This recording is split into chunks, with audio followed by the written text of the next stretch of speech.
Hello everyone, good morning and welcome to my channel, The Orchid TV.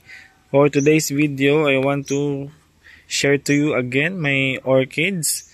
Pero before that, tingnan nyo naman yung sikat ng araw guys. Tingnan nyo naman yung init. Sobrang aga pa pero grabe.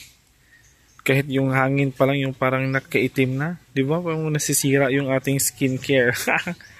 So for today's video, i-flex natin yung ating mga orchids na kung saan nagluluksa sa init, sa sobrang grabing init, as in nasusunog talaga sila. Kaya kung makikita nyo, ito yung aking mga dendrobium orchids na kung saan nakatanim po sila sa my clay pots.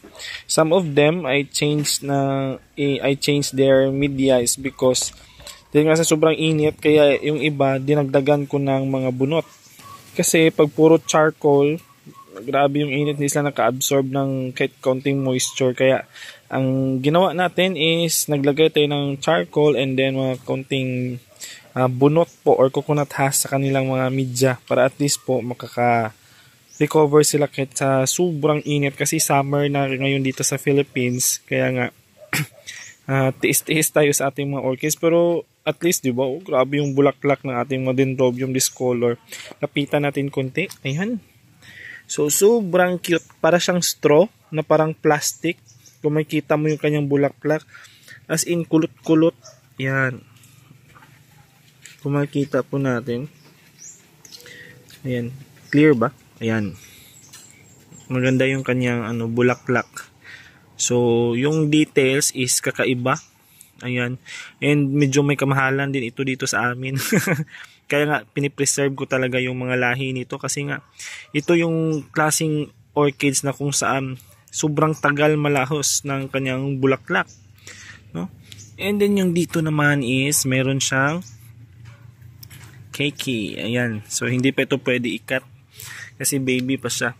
Ikakat lang natin pag medyo mataas-taas na siya konti para at least pag tanim natin ulit sa driftwood or sa clay pot or plastic pot is madali lang siya makarecover kasi firm na po siya. So, strong na. Ayan. So, actually, marami na akong dendrobiums discolored dito din na area, oh. Ayan. So, namumulaklak na rin. And, ang kanilang mother, tingnan nyo naman, sobrang taas. Ayan po. So, nakalagay lang po yan siya sa driftwood, pero nakatanim pa rin sa may, nakalagay pa rin pala sa may pot, pero nilagyan ko siya ng driftwood para mas comfortable siya. And, ang ginawa namin, tinalian na lang kasi sobrang bigat, hindi pa nga ayan, tatlo ang kanyang spike. Ayan, kung makita nyo po, tatlo yung kanyang spike sa isang puno and meron pa siyang keiki dito. Ayan, wow, may langgam. So ayan, sorry sa kanyang leaves, damage ang kanyang dahon dahil sa sobrang init. So tinalian na lang namin kasi nga po para na siyang hihiga sa bigat ng kanyang baka maputol, sayang naman. Ilang years din natin to pinalaki. Itong klaseng dendrobium orchids na ito is sobrang tagal maglaki and sobrang tagal mamulaklak and masilan silang mamulaklak. Siguro sa isang taon is once or twice lang po sila namumulaklak. Kaya pinipreserve po natin kasi mahirap po ang magkolekta ng kanyang and very sensitive. Once na pag-propagate po, masugatan lang yan konti, wala na, sira na, mamatay na yan siya. Ayan. Oh, sobrang ganda. Ayun, may pusa. Ayun. So, lipat tayo doon sa iba pa natin mga dendrobium orchids na kung saan parang masabi mo 50-50. Kasi nga po, ang aking mga orchids is walang shaded net and marami lang mga puno sa paligid. Ayan. So, at least, pero grabe ba, yung tindi ng init, sobrang sakit at saka minsan maawa ka sa orchids, pero wala ka magawa, hindi man pwede ipasok sa bahay lahat. Kaya nga po, ayan, alalay lang tayo sa pagdidilig ng every morning and afternoon po. So, lipat tayo. So, here we go. Nandito na po tayo ngayon sa ating isang area ng ating, sa isang section ng ating mga dendrobium orchids. So, as what I mentioned from my previous videos, so this is how I style my orchids, my dendrobium orchids, the way I plant them. So, ito, namulaklak na kaso nga kinakain ng mga ants. Ayan. Ginawa nilang food, kaya ito lang muna. Pero as in, maganda yung kanyang bulaklak. Ayaw mag-focus. Ayan, mag-focus ka darling. Ayan. So, kung makikita nyo po, Yan. It has a beautiful flower with, ayan, sa gitna yung mga details sa gitna. Bakit nanginig yung kamay ko? My God, pasmado na ba ako? So kung makikita nyo po, ayan, maganda po talaga ang kanyang bulaklak with all the details. Ayan. Sobrang ganda. Kaso nga lang, ayan, dahil sa sobrang init, namatay yung kanyang mga dahon.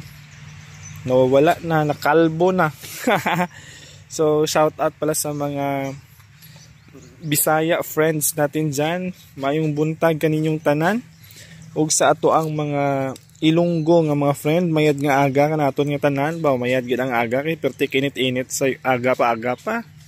So sa mga friends din naman natin dyan ng mga blaan po, few flafos tigamo crew, and sa ating mga kababayan naman ng mga taga Kaulo, madyaw masulom po. And ano pa ba? Ano pang alam ko? Naging multilingual tayo for today's video. Akala kong content natin orchis, bakit nagmo-multilingual tayo dito? Ayan, so ang iba is kawawa. Ito talaga guys, hindi ko siya nabantayan, na-dehydrate. Kasi nga, minsan mabisi tayo sa school, makauwi tayo gabi na. Kaya minsan hindi na natin nadidiligan, kaya nadidehydrate sila.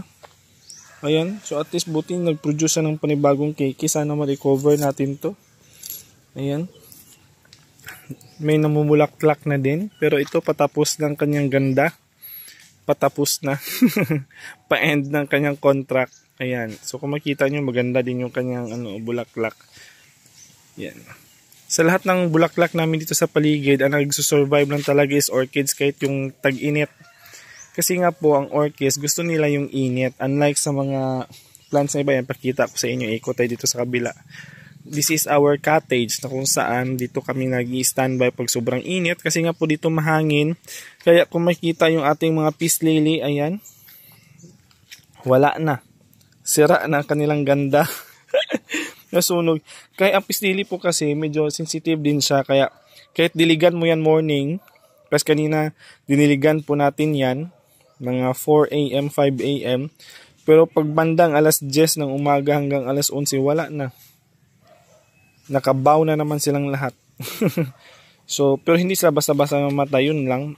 Pumapangit sila kapag nainitan. Dito nainitan lang dito hanggang alas 10 po ng umaga. Kaso nga po yung lupa namin is pangit. Ayun kung makita nyo po. Pag sobrang init, yung siya, nag-crack yung lupa. Kaya naapektuhan yung maugat ng ating mga orchids. Ayan. Ito din kahit wala ng dahon pero nagbigay pa rin siya ng bulaklak. Ito lang yung maganda sa dendro. Sa dendrobium. Marami akong dendrobium pero hindi ko alam ng mga ID. Nakalbo siya pero meron siyang panibagong cakey. Ayan. So at least nakikita natin yung progress. And kinainisan ko dito kasi yung mga dahon dito talaga nang hulog sa kanila. Sa baba niyan guys, baka magtaka kayo, may mga tayo, dancing lady. Ayan, kanina kakawalis ko lang. Ayan. Katapos ko lang magwalis, wala na naman. So pag hangin, ito na puno, wala na. Tinatapunan niya naman, pinapahirapan niya ata ako eh.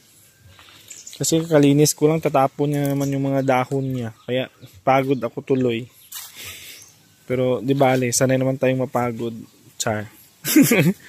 Okay. So, lipat tayo doon sa ibang section natin ating orchids. Kamustahin natin sila. Okay, so nandito na po tayo. Ayan.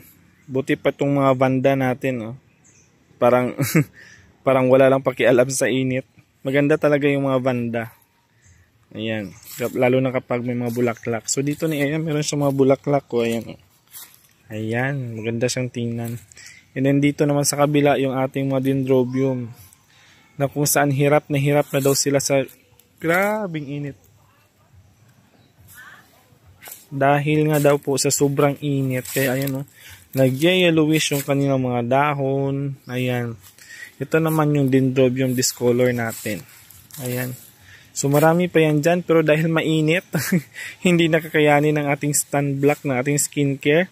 Kaya so for today's video, maraming salamat po sa inyong panonood. Next time, bawi ako next time. Dami-damihan ko yung video natin pag hindi tayo mabusy sa school. Kaya nga po, don't forget always to like and subscribe my YouTube channel.